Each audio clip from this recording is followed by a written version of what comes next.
Assalamualaikum warahmatullahi wabarakatuh. Waalaikumsalam Waalaikumsalam warahmatullahi Waalaikumsalam wabarakatuh. warahmatullahi wabarakatuh. Terima kasih teman-teman kelompok 5. Hari ini kita akan mempresentasikan laporan tugas statistika terapan analisis deskriptif data penjualan jam tangan bermerek untuk tugas statistika terapan dengan dosen pengampu Dr. Insinyur Fitria Virgantari MSI. Baiklah, untuk mempersingkat waktu, kita akan mulai presentasinya. Next, Bu.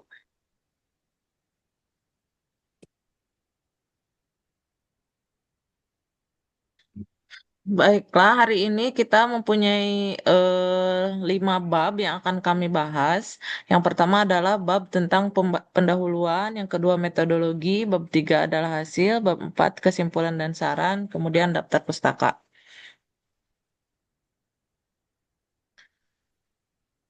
Oke, selanjutnya dilanjut, Bu.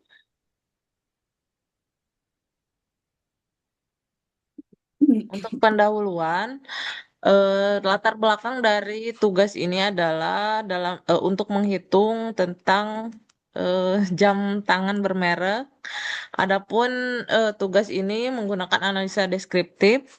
Dalam era digital dan persaingan global yang semakin ketat, kemampuan perusahaan dalam memahami perilaku konsumen menjadi kunci utama dalam pengambilan keputusan bisnis. Salah satu cara untuk memperoleh pemahaman tersebut adalah melalui analisa data penjualan yang sistematis dan berbasis bukti. Industri jam tangan bermerek merupakan bagian dari sektor barang mewah yang memiliki karakteristik unik karena dipengaruhi oleh tren pasar, daya beli masyarakat, serta momen musiman seperti hari raya atau akhir tahun. Oleh karena itu, analisis terhadap data penjualan lintas negara dapat membantu perusahaan dalam mengenali dinamika pasar serta menentukan strategi bisnis yang lebih adaptif. Analisis deskriptif berperan penting dalam proses ini karena dapat menggambarkan pola umum penjualan, persebaran harga, dan perbedaan perilaku konsumen di berbagai wilayah. Selain itu, hasil analisis juga dapat digunakan untuk mengidentifikasi potensi kesalahan data seperti nilai kuantiti negatif yang menunjukkan retur barang serta memberikan masukan bagi pengembangan sistem informasi penjualan yang lebih akurat dan efisien. Dengan demikian, penelitian ini memiliki urgensi tinggi dalam mendukung manajemen perusahaan untuk menerapkan data-driven decision making, meningkatkan efisiensi operasional, serta memperkuat daya saing di pasar internasional. Adapun rumusan masalah dalam penelitian ini adalah berdasarkan latar belakang yang sudah kami sebutkan, maka akan dikaji penelitian ini dirumuskan sebagai berikut. Satu, bagaimana karakteristik umum penjualan jam tangan bermerek berdasarkan jumlah transaksi, variasi harga, serta persebaran antar negara selama periode Desember 2010 hingga Januari 2011. Yang kedua adalah negara mana yang menjadi pasar utama penjualan dan bagaimana distribusi volume transaksi di antara negara-negara tersebut. Yang ketiga, bagaimana pola tren penjualan yang terjadi dari waktu ke waktu. Kemudian yang keempat adalah sejauh mana variasi harga antar produk, serta apakah terdapat produk dengan nilai ekstrim yang dapat dikategorikan sebagai outlier. Kemudian, tujuan penelitian dari analisis ini adalah satu, untuk menjelaskan pola penjualan jam tangan bermerek berdasarkan aspek kuantitas, harga, dan negara asal transaksi. Yang kedua adalah mengidentifikasi negara dengan volume transaksi terbesar serta peluang pasar potensial berdasarkan data aktual. Yang ketiga adalah menganalisis tren waktu penjualan untuk menemukan adanya pengaruh musiman terhadap peningkatan transaksi. Yang keempat, mendeteksi nilai-nilai ekstrim dan transaksi retur untuk menilai keandalan data penjualan. Yang kelima, memberikan gambaran menyeluruh mengenai perilaku pasar, distribusi produk, dan variasi harga sebagai dasar pengambilan keputusan manajerial.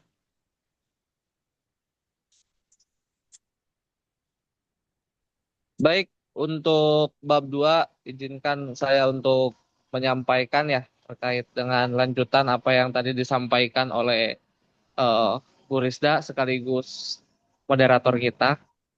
Eh, Metodologi ini kalau menurut Prof. Sugiono dalam bukunya adalah cara ilmiah untuk mendapatkan data dengan tujuan dan kegunaan tertentu.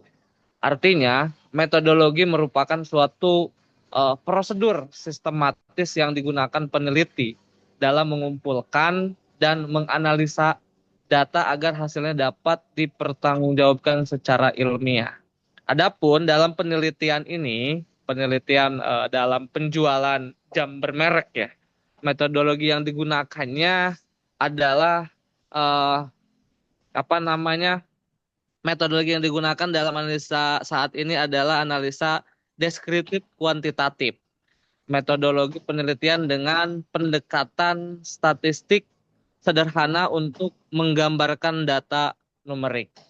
Jadi metodologi yang digunakan dalam case ini adalah tadi ya, metodologi analisa deskriptif kuantitatif.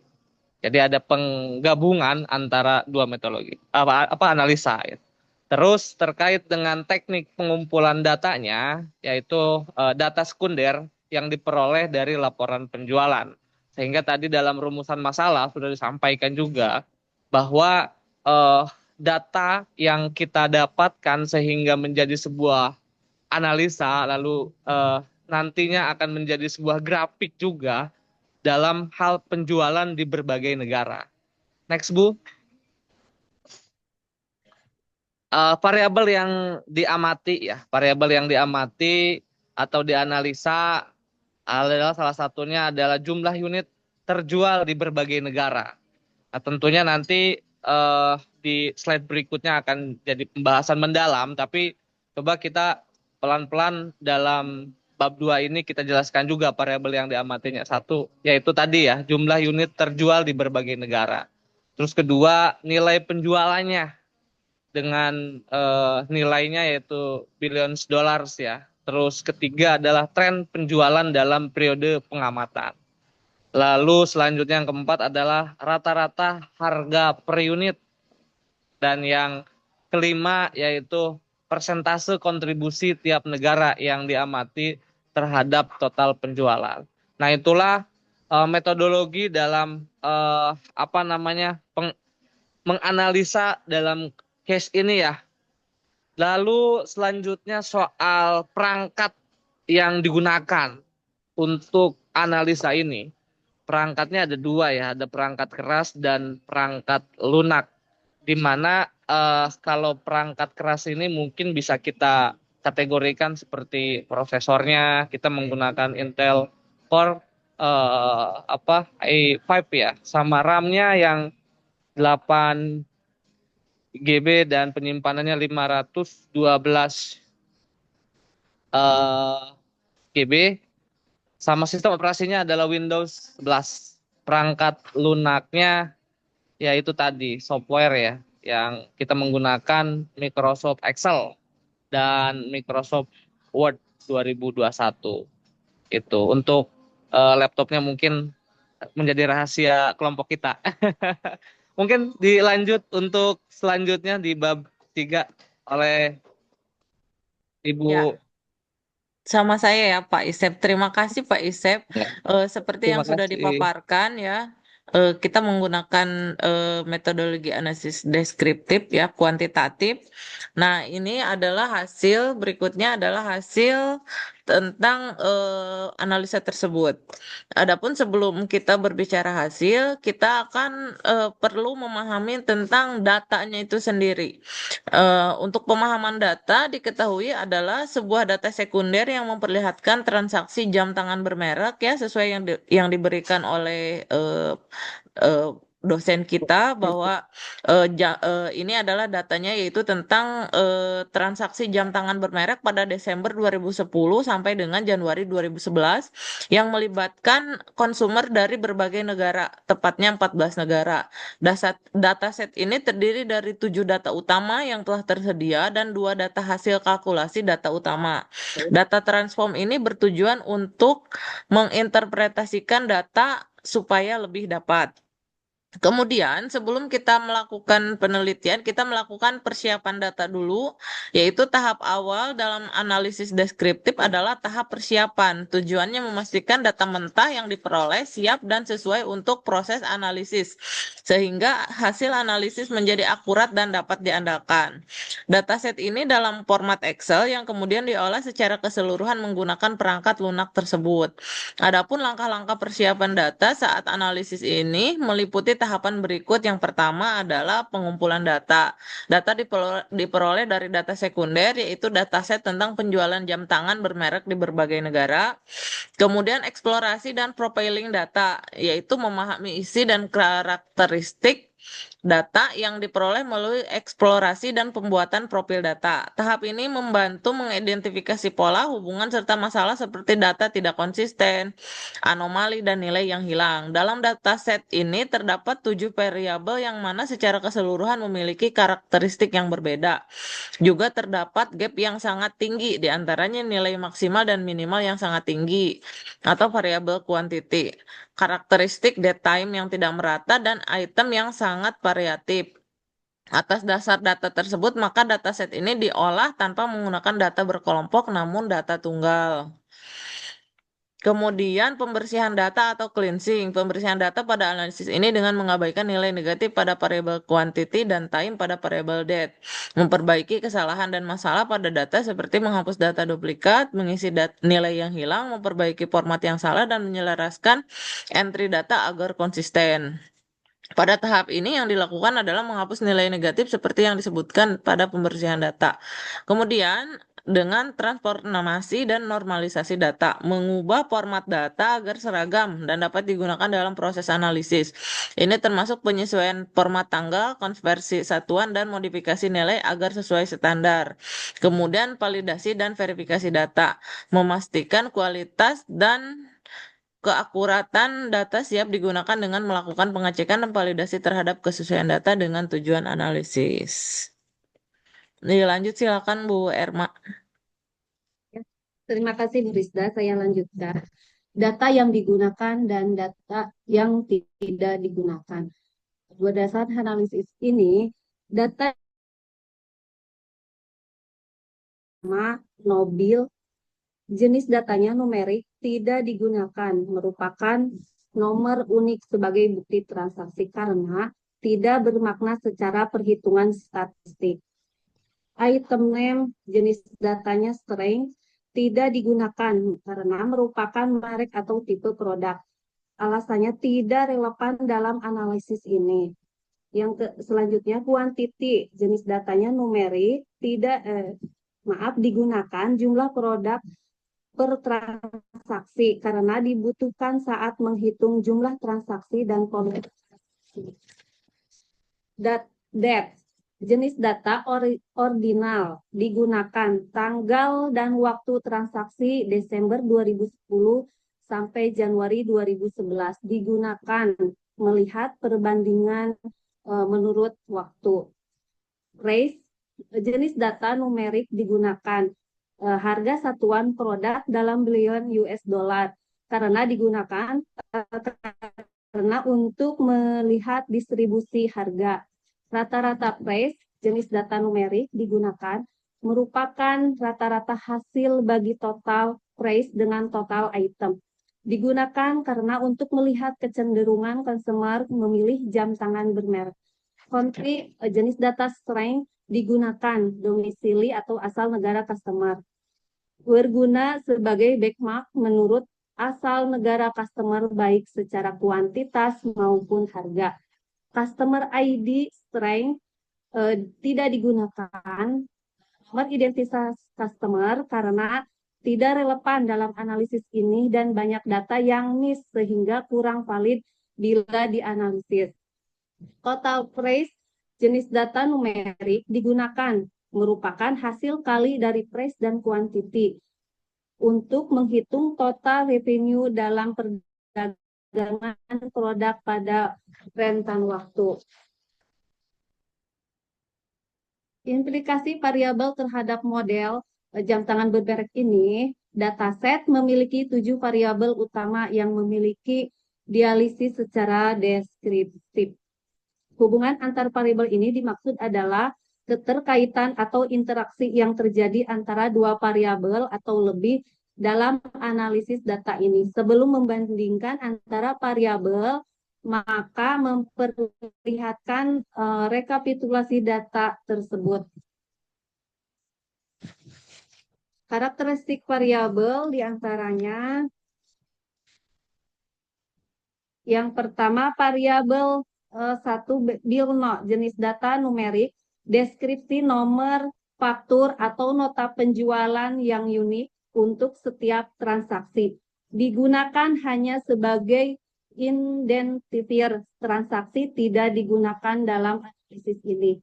Item name, jenis data teks, deskripsinya merupakan tipe atau merek jam tangan termasuk aksesorisnya. Kegunaannya tidak digunakan dalam analisis sangat variatif.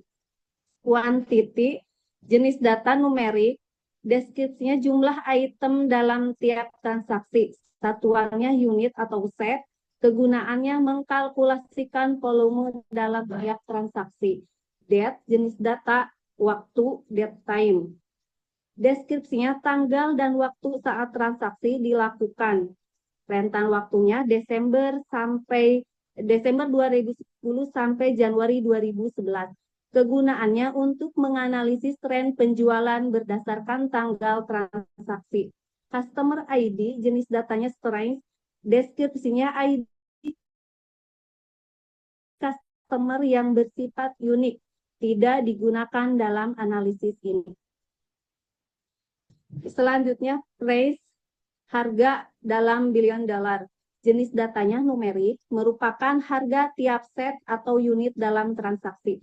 Digunakan untuk menganalisis revenue. Yang ketujuh, country, jenis datanya strength, merupakan negara asal customer. Digunakan sebagai benchmark market. Nah, di sini berdasarkan pada grafik ini menunjukkan tren penjualan jam tangan bermerek pada bulan Desember 2010 sampai 2011 di negara yang diamati. Berdasarkan jumlah yang terjual pada bulan Desember 2010, terjadi lonjakan penjualan yang sangat tinggi di minggu-minggu selanjutnya, terjadi penurunan penjualan secara signifikan. Selanjutnya terjadi lonjakan kembali di minggu kedua Januari 2011 dan minggu-minggu selanjutnya tidak ada transaksi. Kami tidak mengetahui apakah minggu-minggu selanjutnya tidak ada transaksi atau identifikasi selesai pada minggu kedua Januari 2011. Selanjutnya, berdasarkan rasio total price billion dollar jam tangan bermerek di beberapa negara selama Desember 2010 sampai Januari 2011, United Kingdom sebanyak 56%. United Kingdom, sehingga United Kingdom merupakan market revenue terbesar bagi bisnis jam tangan bermerek bila dibandingkan dengan negara lainnya yang diamati. Bahkan lebih besar dengan gabungan total price negara-negara lainnya. Selanjutnya berdasarkan grafik hubungan country dan quantity dan total price transaksi jam tangan bermerek di beberapa negara selama 2010 sampai 2011. Grafik ini merupakan grafik combo atau kombinasi untuk mengetahui apakah ada kecenderungan hubungan country dengan quantity dan total price transaksi jam tangan bermerek di negara yang diamati selama Desember 2010 sampai 2011. United Kingdom merupakan market terbesar jam tangan bermerek dengan harga relatif tinggi. Spain, Portugal merupakan market potensial jam tangan bermerek dengan harga tertinggi walaupun dengan kuantiti yang relatif kecil. Hubungan pada variabel-variabel ini tidak berbanding lurus antara kuantiti dan harga di beberapa negara yang diamati pada analisis ini. Mungkin itu hasilnya. Mangga untuk kesimpulan Bu Haji.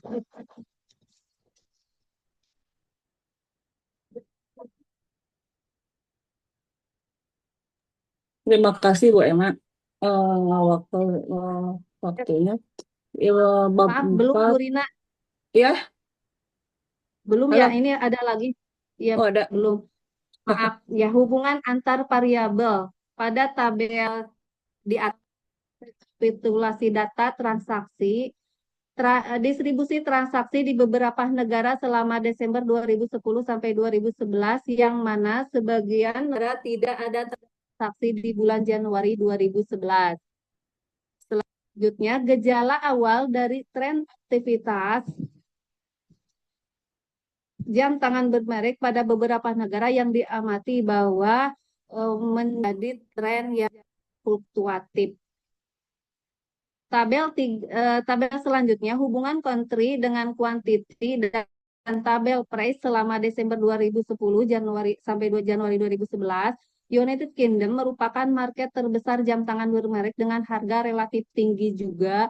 Spanyol dan Portugal merupakan market potensial jam tangan bermerek dengan harga tinggi, walaupun dengan kuantiti jam yang relatif kecil.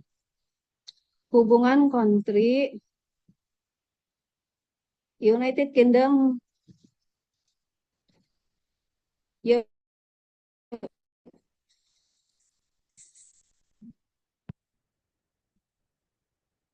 bentar Bu, aduh ada masalah.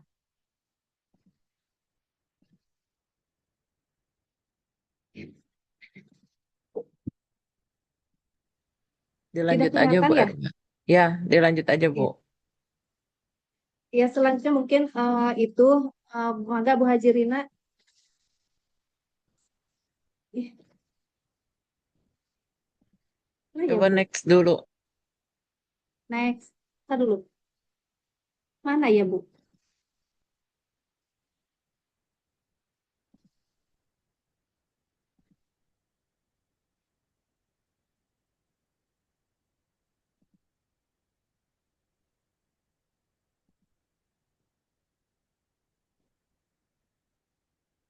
Gak bisa ya?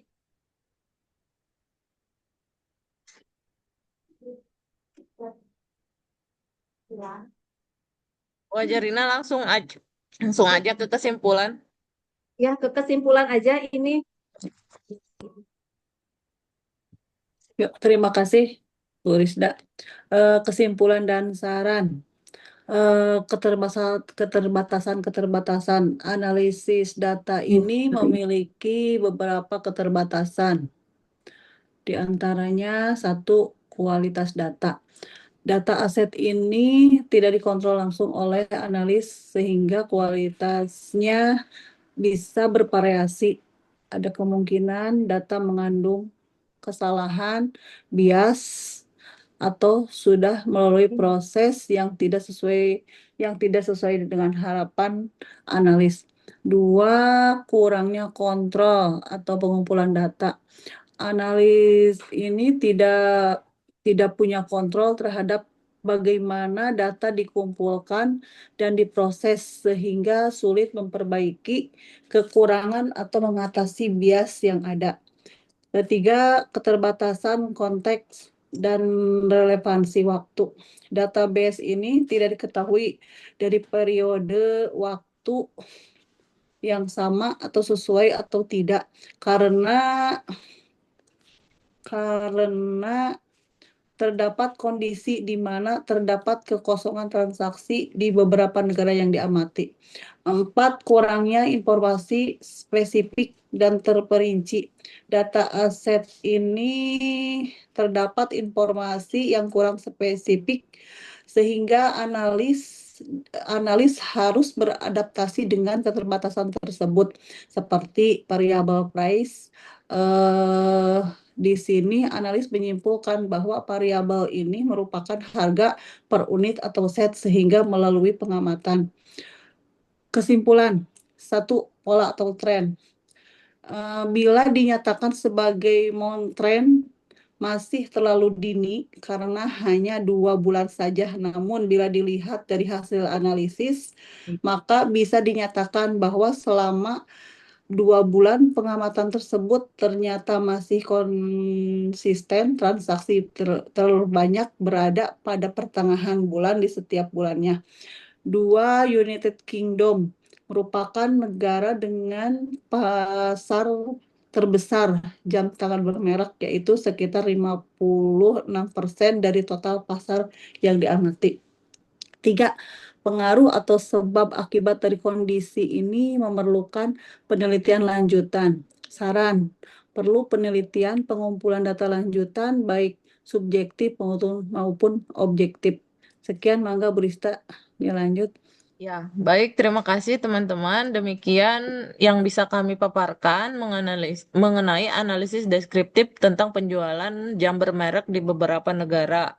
Terima kasih atas perhatiannya. Saya Rizda Resipa bersama Bu Rina Mutiara Sari, Bu Erma Sumarni, dan Pak Isep Firdaus. Demikian tugas yang kami kerjakan. Wassalamualaikum warahmatullahi wabarakatuh. Waalaikumsalam warahmatullahi